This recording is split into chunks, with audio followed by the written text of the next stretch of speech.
మహామంత్రి నిధానామాత్యుడు ద్వారం ముందు నిల్చున్న నిధిని సాదరంగా ఆహ్వానించాడు. రానాయనా నిధి, నువ్వు నా గడప తొక్కడం నాకు ఆనందం కలిగించే అంశం. నేనే నిన్ను భోజనానికి ఆహ్వానించాలనుకున్నాను. మీ అభిమానానికి ధన్యవాదాలు. ఇక భవిష్యత్తులో ఇక్కడ ఉండాల్సిన వాడినేగా. పట్టాభిషేక శుభకార్యం విజయవంతంగా జరిగాక మీ మందిరంలో విందు ఆరగిస్తాను. నేను కూడా అలాగే అనుకున్నానులే. కూర్చో నాయనా, నిధానుడు తను కూర్చుంటూ అన్నాడు. నిధి అతని ఎదురుగా కూర్చున్నాడు. ఏమిటి నిధి, అనుకోకుండా వచ్చావు? నిధానామాత్యుడు అడిగాడు. సుబలాదేవి మహాశక్తి సంపన్నురాలైన దేవత అనిపిస్తోంది ఆర్య. సందేహం లేదు. మహిమల మంజూష ఆ తల్లి. నిధానామాత్యుడు ఉత్సాహంగా అన్నాడు. యుక్త వయస్సులో ఉన్నప్పుడు నా అన్నవాళ్ళు లేని నేను ఆకులు అలుములు తింటూ తిరుగుతూ ఉండేవాణ్ణి. ఈ నగరానికి వచ్చాను. ఒక సాయంత్రం ఆలయానికి వెళ్ళాను. సమయానికి మహారాణి గారు ఉన్నారు. నన్ను చూడగానే మహారాణి గారు ఆశ్చర్యపోయారు. నీ పేరు నిధానుడా అని అడిగారు. అవునన్నాను. క్రితం రాత్రి మహారాణి గారికి సుబలాదేవి స్వప్న సాక్షాత్కారం అనుగ్రహించిందట. నన్ను చూపించి నా పేరు చెప్పిందట.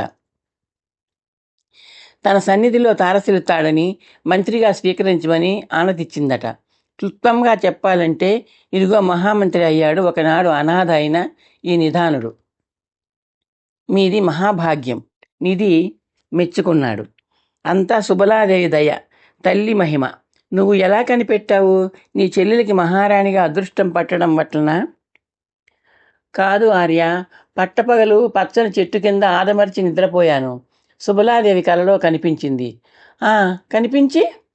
మహామంత్రి ఉత్సాహంగా అన్నాడు. నా చెల్లెలి వివాహం గురించి ఒక మాట చెప్పింది. అలాగా? నీ సోదరి గగన నా సంకల్పంతో మహారాణి కాగుతోంది. ఆమె ఇష్టపడుతున్న యువకుడు అతి సామాన్యుడు. ఆమెకు భర్త కాదగిలిన వాడు కాడు. ఎందుకంటే ఆ యువకుడు నష్టజాతకుడు. నీ సోదరి భర్తగా అతను సౌబల నగరంలో అడుగు పెడితే సుబల రాజ్యానికి అతిపెద్ద అరిష్టం సంభవిస్తుంది. కరువు కాటకం, రోగబాధలు ప్రజల్ని దారుణంగా పీడిస్తాయి. నీ సోదరి మనసు మార్చు. నా సన్నిధిలో ఆ చిన్నదానికి ప్రబోధం చేయి. మనసు మార్చుకుంటుంది.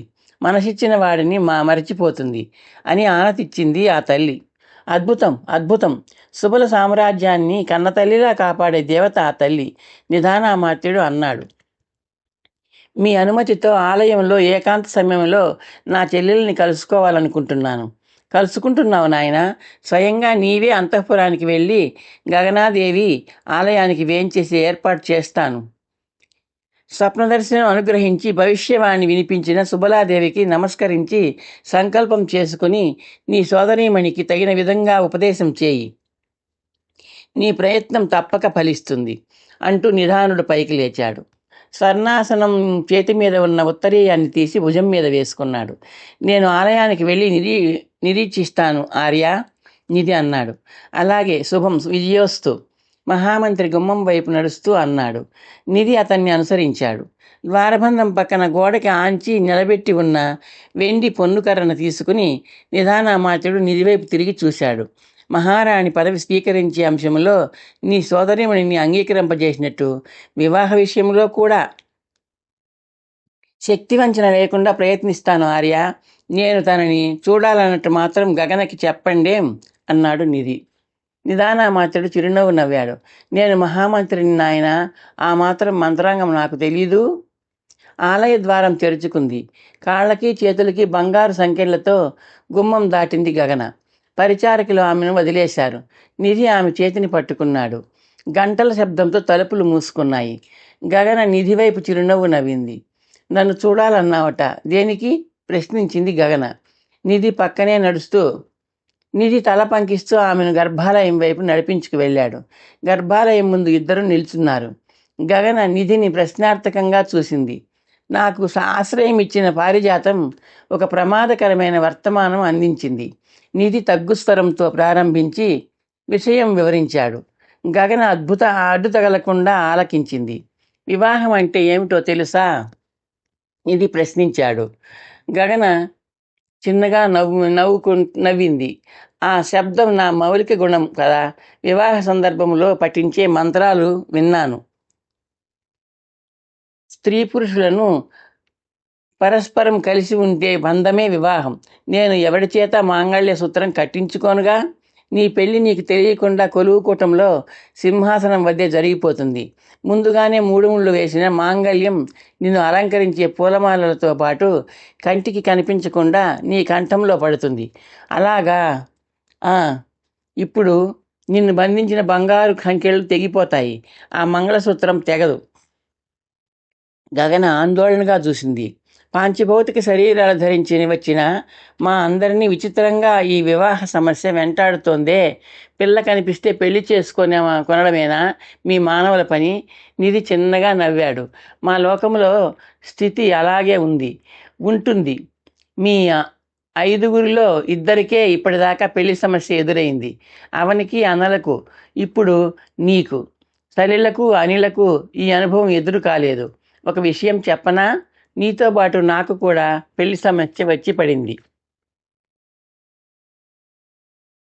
అవును, సర్వసైన్యాధ్యక్షుడు విమోచకుడు తన కుమార్తెను చేసుకోమన్నాడు. నిన్ను లొంగదీయడానికి తగిన ఆయుధంగా నా జాతి గుర్రాన్ని జవనాశ్వాన్ని దొంగిలించి దౌర్జన్యంగా తీసుకెళ్ళి ఎక్కడో బంధించి ఉంచాడు. నా గుర్రం నాకు కావాలంటే అతని కూతుర్ని పెళ్ళాడాలి. చేసుకోకపోతే గుర్రం రాదు. పోతే పోయిందే, లోకంలో గుర్రాలకు కొరత లేదుగా నిధి. గగన తేలిగ్గా అంది. నా అశ్వం వాయు, నా ఆరో ప్రాణం. బంగారు రేఖ, బంగారు తోకతో ఉన్న దివ్యాశ్వం అది. ఒక మహానుభావుడి సూచనతో అది నా చరాస్తి అయింది. స్వర్ణరేఖ, స్వర్ణవాలము ఉన్న విచిత్రమైన ఆ గుర్రాన్ని నేను వదులుకోనని ఎవరైనా ఊహించేస్తారు. విమోచకుడు ఊహించాడు. అది అలా ఉంచితే కేదారుడితో వివాహ ప్రమాదం నుండి నిన్ను, శ్రవణతో వివాహ ప్రమాదం నుండి నన్ను రక్షించుకోవాలి. అవును, ఏం చేద్దాం? నీ సమస్యకి పరిష్కారం ఆలోచించాను. పట్టాభిషేకం ముగిసి నువ్వు మహారాణి అవతారంలోకి మారాక నదీ స్నానానికి వెళ్ళేలా మనం పథకం వేసుకున్నాం. వివాహ ప్రమాదం దృష్ట్యా ఆ కార్యక్రమాన్ని కొంచెం ముందుకు జరుపుదాం. ముందుకు జరిపే బాధ్యత నీదే. జాగ్రత్తగా విను. పట్టాభిషేకం చేసుకుని సింహాసనం అధిరోహించి కిరీటం ధరించే ముందు శాస్త్రోక్తంగా నదీ స్నానం చేసి కరవాల ఆంజనేయ స్వామి దర్శనం చేసుకోవాలని, తదనంతరం సుబలాదేవిని దర్శించి ఆ తల్లి ఆశీస్సులు తీసుకోవాలని, ఆ విధంగా మొక్కు చేసుకున్నానని మహామంత్రి గారికి తెలియజేయి. పరిచారిక ద్వారా వర్తమానం పంపితే ఆయన పరిగెత్తుకు వస్తాడు. పట్టాభిషేకం ముందే ఎలాగూ నీ సంఖ్యలు తొలగిస్తారుగా, ఆ పని మరి కొంచెం ముందుగానే చేస్తారు. నదీ స్నానానికి వెళ్ళు. నీ నెచ్చిలినే సలిలతో ఏకమైపో. వేగంగా ప్రవాహ ప్రయాణం సాగించు. నగరానికి దూరంగా కొన్ని యోజనాల దూరంలో నేను ఎదురు చూస్తూ ఉంటాను. గగన తేలికగా నిట్టూర్చింది. నా సమస్యకు పరిష్కారం దొరికింది. మరి నీ పెళ్లి సమస్య? ఆలోచించాలి. ఆలోచిస్తుంటే నీ సరికొత్త సమస్య అడ్డు తగిలింది. ఏదో చేయాలి, పథకం వేయాలి. నిధి సాలోచనగా అన్నాడు. నిధి, నన్ను ఇక్కడికి రప్పించగలిగావు. ఎలా సాధించావు? గగన కుతూహలంగా అడిగింది. మహామంత్రిని కలుసుకున్నాను. ఒక అద్భుతమైన కళను కల్పించి ఆయనకి రసవత్తరంగా వినిపించాను. కళ? ఏమిటా కళ? కళలో సుబలాదేవి నాకు కనిపించింది. నువ్వు ప్రేమించిన నీ బావతో నీ పెళ్లి జరిగితే ఈ రాజ్యానికి అరిష్టమని, ఎలాగైనా ఆ బావతో మహారాణి అయిన గగనాదేవి పెళ్లి జరగకుండా చూడాలని చెప్పాను. గగన కళ్ళు చిట్లించి, నేను ప్రేమించిన బావా? ఓహ్, నీకు చెప్పలేదుగా. నిన్ను ఇక్కడ కలుసుకుని వెళ్ళాక మహామంత్రి, ఆస్థాన జ్యోతిష్కుడు నన్ను కలుసుకున్నారు. నువ్వు పట్టాభిషేకానికి ఒప్పుకుని మౌనవతరం వదిలే నిర్ణయం తెలుసుకోవడానికి. గుడి ముందు మాట వేశారు. నువ్వు ఈ నగరానికి వచ్చిన కారణం అడిగాడు. నువ్వు ప్రేమించిన బావతో కాకుండా మరొకరితో పెళ్లి జరిపించడానికి అమ్మా నాన్న నిర్ణయించారని, ఇష్టం లేని పెళ్లి తప్పించుకోవడానికి పారిపోయి వచ్చేశావని కథ అల్లి చెప్పాను. ఆ కథలోని కల్పిత పాత్ర నువ్వు ప్రేమించిన నీ బావ. అది ఒక అబద్ధం. సుబలాదేవి కలలో కనిపించడం రెండో అబద్ధం. తప్పు కదా? గగన అమాయకంగా అడిగింది. నిధి చిరునవ్వు నవ్వాడు. వారిజాక్షల విషయంలో, వివాహాల విషయంలో అబద్ధాలు ఆడవచ్చు. అది నేరం కాదు, అందువల్ల పాపం రాదు అన్నారు శుక్రాచార్యుల వారు. బలిచక్రవర్తితో, ప్రస్తుతం మనం ఎదుర్కొంటున్న సమస్యలలో స్త్రీలు ఉన్నారు, వివాహాలు ఉన్నాయి. గగన చిన్నగా నవ్వింది. నీకు అన్నీ తెలుసు. అన్నీ కాదు, కొన్నే. గగన చిరునవ్వు నవ్వింది. నువ్వు అహంకారివి కావు. అహంకరించడానికి ఆధారం లేదుగా, నిధి అన్నాడు. ఇక వెళ్దాం గగన. సూర్యోదయానికి ముందు నదీ స్నానం నదీ ప్రవాహంలో ప్రమాదవశాత్తు కొట్టుకుపోవడం గుర్తుంచుకో. నదిలో ఎప్పుడెప్పుడు దూకేద్దామా అని ఉంది. గగన నవ్వుతూ అంది. నిధి ఆమె చేయి పట్టుకున్నాడు. ఇద్దరూ ద్వారం వైపు నడవసాగారు.